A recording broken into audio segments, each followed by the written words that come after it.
Hello. Today we discuss a normal eye and some defect related to eye or problem related to eye. आज हम बात करेंगे किसकी? एक स्वस्थ आंख और उस आंख से संबंधित कुछ बीमारियां। ठीक है, तो एक स्वस्थ आंख की जब हम बात करते हैं व्हाट इज ए नॉर्मल आई, एक नॉर्मल आई है क्या? कब आप कहेंगे कि ये कहाँ जो है वो नॉर्मल है? तो कब कहेंगे? When we you see an object which is placed at least 25 centimeter from the eye, means जब आप 25 सेंटीमीटर की दूरी पर रखे हुए ऑब्जेक्ट को, कम से कम 25 सेंटीमीटर रखे हुए ऑब्जेक्ट को क्लियरली देख सकें, एक नीट एंड क्लीन इमेज उसकी बने, यह है मिनिमम डिस्टेंस। या और जो मैक्सिमम डिस्टेंस आएगी वो क्या है? इन्फिनिटी। ठीक है, तो ऐसी आंख को हम क्या कहेंगे? स्वस्थ नॉर्मल आई कहेंगे। तो an eye whose ciliary muscles can alter the focal length of crystalline lens such that it can focus clearly image on retina and near object is 25 centimeter and as far as infinity clearly on the retina is called normal eye. तो इसको हम क्या कहेंगे? Normal eye कहेंगे जब वो कम से कम 25 centimetre की दूरी पर रखे हुए ऑब्जेक्ट या इन्फिनिटी पे रखे हुए ऑब्जेक्ट की एक नीट और क्लीन इमेज को फोकस कर सके। कहाँ पे? रेटिना पे। ठीक है,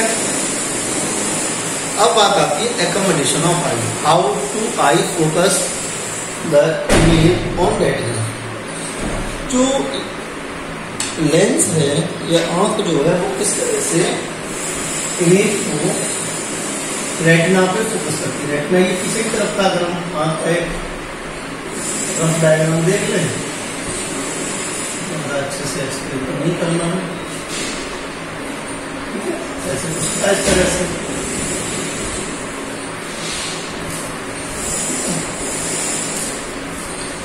इस तरह से ये जो स्पॉट था ये था रेटिना। तो जो लेंस है ये इमेज को रेटिना पे किस तरह से फोकस करता है, इस प्रोसेस को या इसी कैपेसिटी को क्या कहते हैं? एकोमोडेशन ऑफ आई। इस प्रोसेस को क्या कहेंगे? एकोमोडेशन ऑफ द आई। तो the process by which ciliary muscle alter the focal length of crystalline lens so as to focus the nearer or the far object on retina clearly is called accommodation power of the eye. means आंख की या ciliary body की वो capability जिससे इस lens की focal length को change करके पास या दूर के ऑब्जेक्ट को, तो चाहे ऑब्जेक्ट पास हो या दूर हो, इन सबको फोकस किया जाता है रेटिना पे। तो जो रेटिना फोकस कर रहे हैं इसी को हम क्या कहेंगे? एकोमोडेशन पावर ऑफ द आई। ठीक है, कैसे नियर और फार ऑब्जेक्ट को फोकस करेगी आई? तो how eye focus on near object?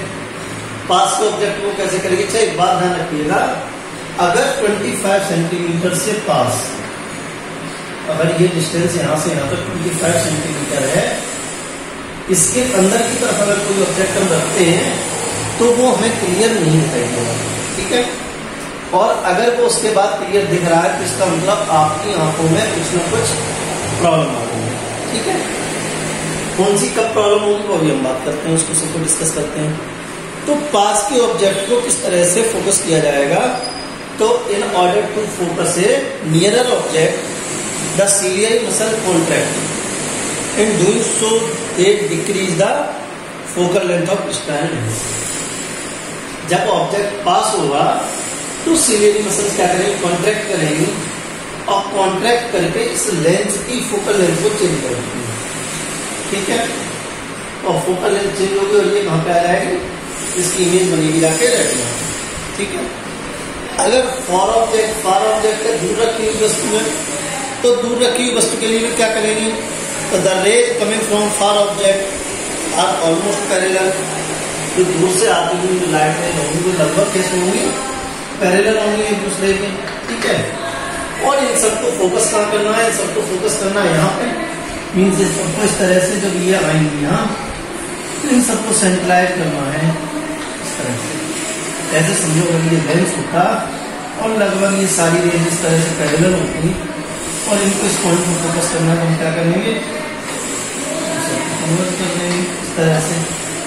ठीक है, तो क्या करेंगे, जो फार ऑब्जेक्ट से जो लाइट रेज आ रही है वो ऑलमोस्ट क्या होंगी, पैरेलल होंगी। Hence on passing through lens meet at the principal focus, ये सबके सब प्रिंसिपल फोकस पे मिलेंगे। In order to focus on far object the ciliary muscles relax, तो ऐसे में क्या करेंगे, सिलियरी मसल्स रिलैक्स करेंगी और रिलैक्स करके इसकी जो फोकल लेंथ होगी उसको क्या कर देंगे, इंक्रीज कर देंगे, है ना।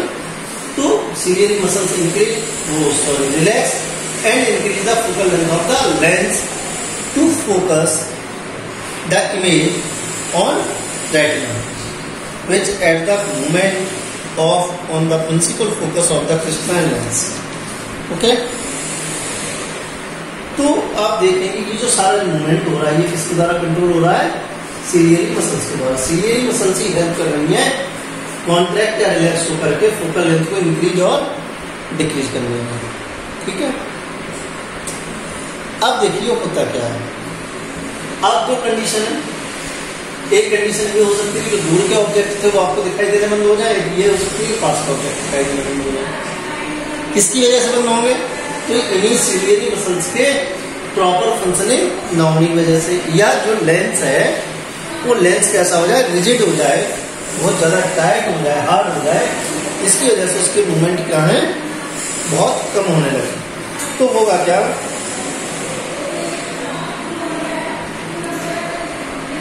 तो डिफेक्ट ऑफ विजन हम देखेंगे when I can not see the nearer object. ठीक है, और far object, I it is unable to see clearly either nearer object और फार ऑफ ऑब्जेक्ट, और both is called defect of eye. या तो पास की चीजें नहीं दिखाई देंगी या दूर की चीजें दिखाई नहीं देंगी, और या दोनों ही नहीं दिखाई देंगी। तो ये इन्हीं को हम क्या कहेंगे, डिफेक्ट ऑफ आई। ठीक है, but can not see the far object clearly, then the defect in the eye is called short sightedness, oh sorry is called hypermetropia, short sightedness.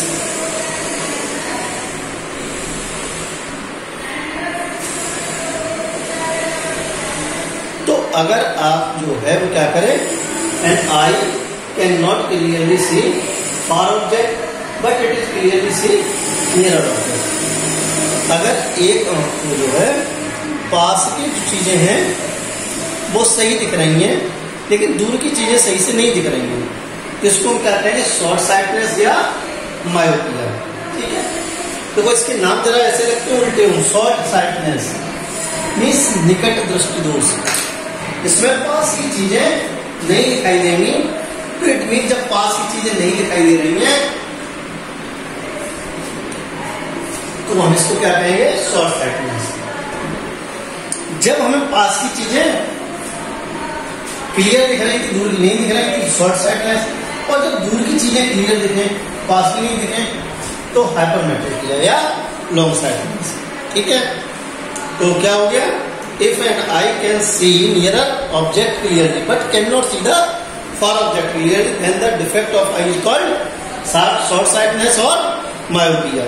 The defect can be overcome by then the defect using concave lens of appropriate focal length। ये जो short sightedness है इसके लिए हम किस तरह के lens को यूज करेंगे, तो इसके लिए हम कॉनकेव लेंस को यूज करेंगे। ठीक है, when the image is clearly formed on the retina, if an eye can see far object clearly but nearer object cannot see clearly, अगर एक आंख जो है दूर की चीजों को क्लियरली देख रही है लेकिन पास की चीजों से सही से नहीं दिखाई दे रही हैं, then the defect is called long sightedness और हाइपरमेट्रोपिया। तो इस तरह की बीमारी को क्या कहेंगे, लॉन्ग साइटनेस या हाइपरमेट्रोपिया या दूरदृष्टि दोष। ठीक है, this defect can be overcome by using a convex lens. तो समझो जो मायोपिया का केस है, मायोपिया का केस है, अगर आप इसको देखेंगे, see near object, not see far object, far object, और करेक्ट किससे करेंगे, करेक्ट करेंगे बाई यूजिंग कॉन्केव लेंस। ठीक है, इस मायोपिया में हमें कौन सी चीजें दिखाई देंगी, पास की चीजें, कौन सी नहीं दिखाई देंगी, दूर की चीजें। करेक्शन के लिए हम इसका यूज करेंगे कॉन्केव लेंस का। ठीक है, वही हम हाइपरमेट्रोपिया की बात करें,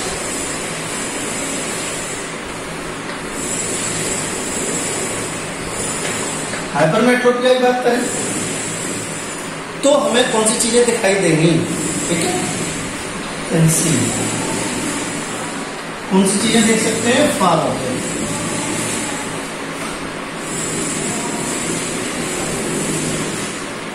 कैन नॉट सी, कौन से नहीं देख सकते हैं, टू नियर ऑब्जेक्ट। ठीक है, करेक्शन के लिए किसे यूज करेंगे, हम यूज करेंगे यहाँ कॉन्वेक्स। ठीक है, तो मीन्स क्या होगा, मायोपिया, मायोपिया कौन से दिखाई देंगे, नियर ऑब्जेक्ट, कौन से नहीं दिखाई देंगे, दूर के ऑब्जेक्ट। करेक्शन के लिए आप इसका यूज करेंगे, तो करेक्शन के लिए आप यूज करेंगे कॉन्केव लेंस का। हाइपरमेट्रोपिया में कौन से ऑब्जेक्ट दिखाई देंगे, दूर के, कौन से नहीं दिखाई देंगे, पास के। करेक्शन के लिए इसका यूज करेंगे कॉन्वेक्स लेंस का। ठीक है, मायोपिया को यूज कहते हैं शॉर्ट साइटनेस। ठीक है, मायोपिया को हम क्या कहते हैं, शॉर्ट साइटनेस। ठीक है,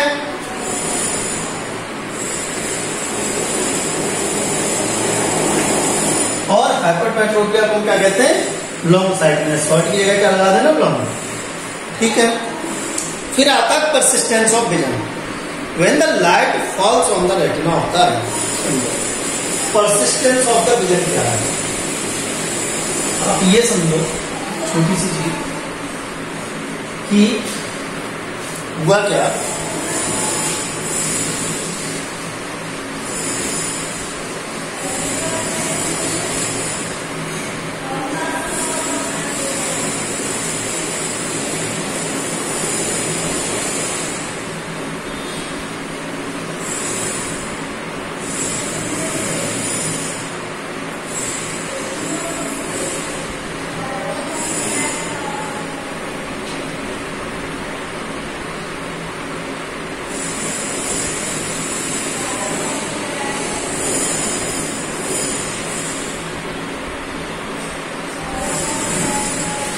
ये जो रेटिना पे इमेज बन रही है, परसिस्टेंस ऑफ विजन क्या होगा, सोचो। हमने आपके सामने से इमेज लगातार निकाल ली, तो होगा क्या है, ये इमेज जो है इस रेटिना पे बनेगी, और रेटिना पे बनने के बाद कुछ समय तक तो रुकेगी, क्योंकि ये जो इमेज है ये हमारे ब्रेन तक कौन लेके जाएगा, ऑप्टिक नर्व लेके जाएगी। क्योंकि अल्टीमेटली इसे डिटेक्ट कौन करेगा, ब्रेन ही डिटेक्ट करेगा।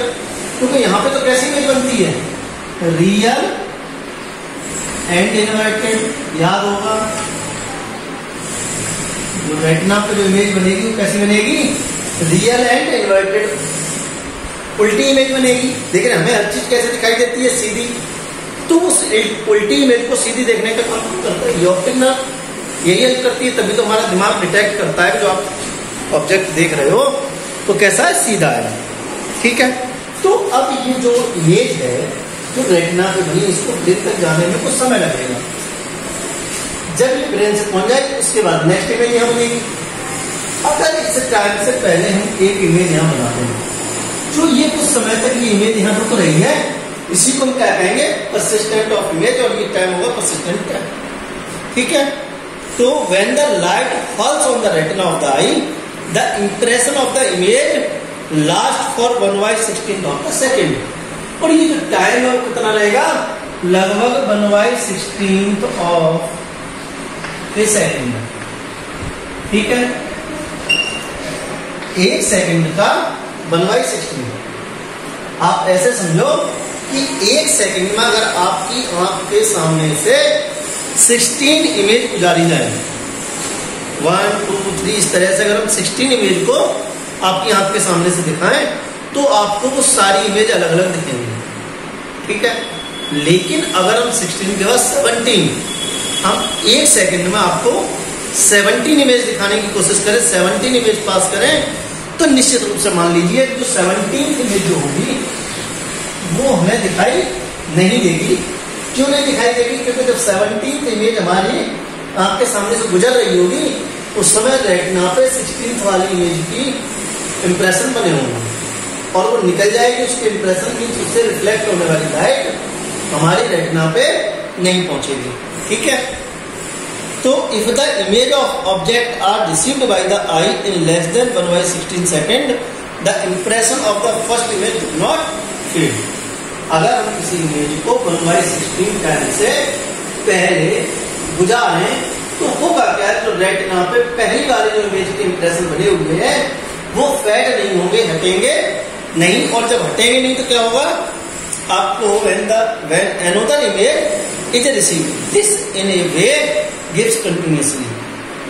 ठीक है, तो ऐसे में क्या होगा, अगर आप इस तरह से लगातार इसी तरह से इमेज लगाते जाए तो क्या होगा, the eye cannot make out when the first image fades and the second image starts, thus to the eye it appears as if the object is in motion। ठीक है, तो ऐसी कंडीशन क्या होगा, अगर फेड नहीं हो पाएगी तो अगर ज्यादा जल्दी दिखाएंगे तो आपको दिखाई नहीं देगी, और अगर एक सीक्वेंस में गुजारेंगे तो आपको ऐसा लगेगा कि ऑब्जेक्ट जो है इसमें मोशन में, जैसे आपने मूवी देखी होगी। अब तो नहीं, पहले क्या होता था, जब हम किसी सिनेमा हॉल में जाते थे तो सिनेमा हॉल में मूवी दिखाने के लिए वो लोग क्या करते थे, एक रोल होता था, निगेटिव होती थी। जैसे पहले कैमरे में जो कैमरे से जिससे फोटो खींचते थे उसमें रोल जो यूज करते थे, उसमें क्या होता है कि जिसकी फोटो खींचते हैं उसकी इमेज बन जाती है उस निगेटिव में। तो उसमें क्या होता था, ऐसी सीक्वेंस होती थी निगेटिव की जिसमें हीरो का हर एक एक्शन, जैसे अगर वो किसी को मार रहा है तो हाथ यहाँ है, वो भी होगा, यहाँ आया, यहाँ आया, यहाँ आया, वो पूरे हाथ की एक एक इमेज उसमें पिक्चर बनी रहती थी। अब वो करते क्या थे, वो उसको इस स्पीड से रोटेट करते थे कि उसकी जो टाइमिंग है वो क्या हो जाए, 1/16 से ज्यादा हो, कम हो जाए, मतलब ज्यादा कम हो जाए। उससे क्या होगा, मतलब 1 सेकंड में 16 से ज्यादा इमेज हमारी आंख के सामने से पास हो जाए। और जब वो ज्यादा आंख के सामने से पास होती थी तो फिर वो हमें क्या लगता था कि हीरो ने ऐसे हाथ लिया और ऐसे मार दिया, जबकि वो क्या था, हर एक का पिक्चर अलग अलग था। लेकिन अब वो सारी पिक्चर आपको कैसे दिखने लगी, मोशन में, कोई दौड़ता हुआ दिख रहा है, कोई चलता हुआ दिख रहा है।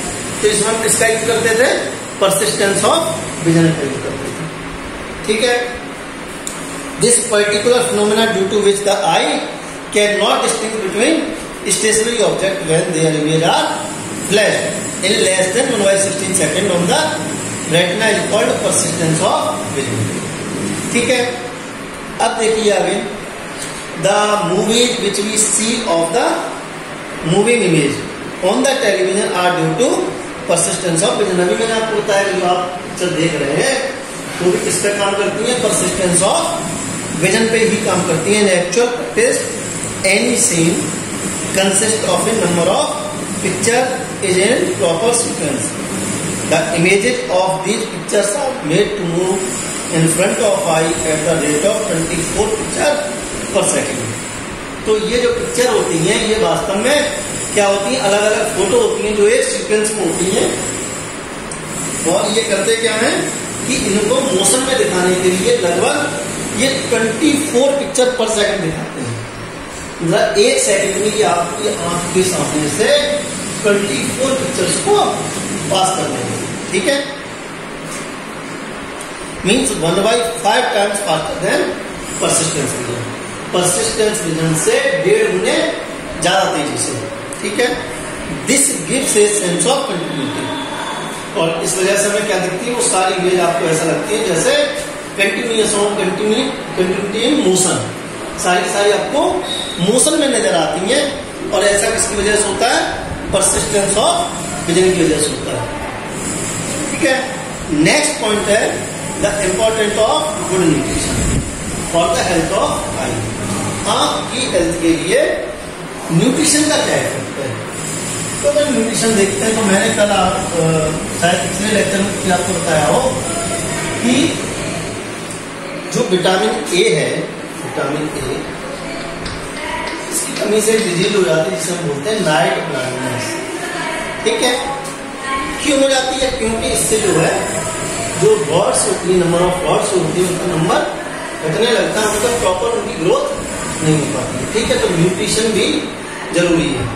तो good nutrition is very important for the good health of your general eye health. Good nutrition helps our body to grow, repair and wear and tear, protect against infection and enables the body of function properly. Next है take care of your eye. आप अपनी आँख की care किस तरह से कर सकते हैं। तो जब वो सबसे पहली बात ये है कि wash your I with cold water, ठीक है, क्लीन एंड कोल्ड वाटर। आप साफ और ठंडे पानी से अपनी आंखों को धोएं। सुबह उठे, जब आप बेड से उठे उसके बाद सबसे पहले आप अपनी आंखों को ठंडे और साफ पानी से धोएं। इसके अलावा do you use to bright और to dim light while reading और doing work. Dim light can cause eye strain and headache, तो bright light can injure the retina. जब आप पढ़ते हैं या काम करते हैं तो बहुत ज्यादा ब्राइट या बहुत ज्यादा कम लाइट का प्रयोग न करें। अगर आप कम लाइट का प्रयोग करेंगे तो ये क्या करेगा, ये आंख पे लगातार स्ट्रेस क्रिएट करेगा, क्योंकि जब लाइट कम होगी तो रेटिना जो आपकी प्यूपिल है, प्यूपिल डायलेट रहेगी और इस वजह से जो है आंख थक जाएगी, जिससे आपको सिरदर्द हो सकता है। इसके अलावा अगर आप ब्राइट लाइट में पढ़ेंगे तो ब्राइट लाइट क्या करेगी, अमाउंट ऑफ लाइट ज्यादा होगा, तीखा होगा, तो इसकी वजह से क्या होगा, जो रेटिना है वो डैमेज हो जाएगी। तो आप पढ़ते समय कैसी लाइट यूज करेंगे, एप्रोप्रिएट लाइट यूज करें, वो न तो ज्यादा ब्राइट हो न ज्यादा डिम हो, ठीक है। इसके अलावा avoid reading in a moving vehicle, चलते हुए व्हीकल में न पढ़ेंगे। तो चलते हुए व्हीकल में क्या होता है, आपकी बुक लगातार हिलती रहेगी, और जब बुक हिलेगी तो होगा क्या, उस इमेज को, क्योंकि हमें दिखाई केवल वही ऑब्जेक्ट देंगे जिनकी इमेज कहाँ बनेगी, रेटिना पे। तो उस ऑब्जेक्ट की इमेज को रेटिना पे फोकस करने के लिए जो सीलियरी बॉडी है वो लगातार कॉन्ट्रैक्ट और रिलैक्स होती रहेगी, और due to the contraction, regular contract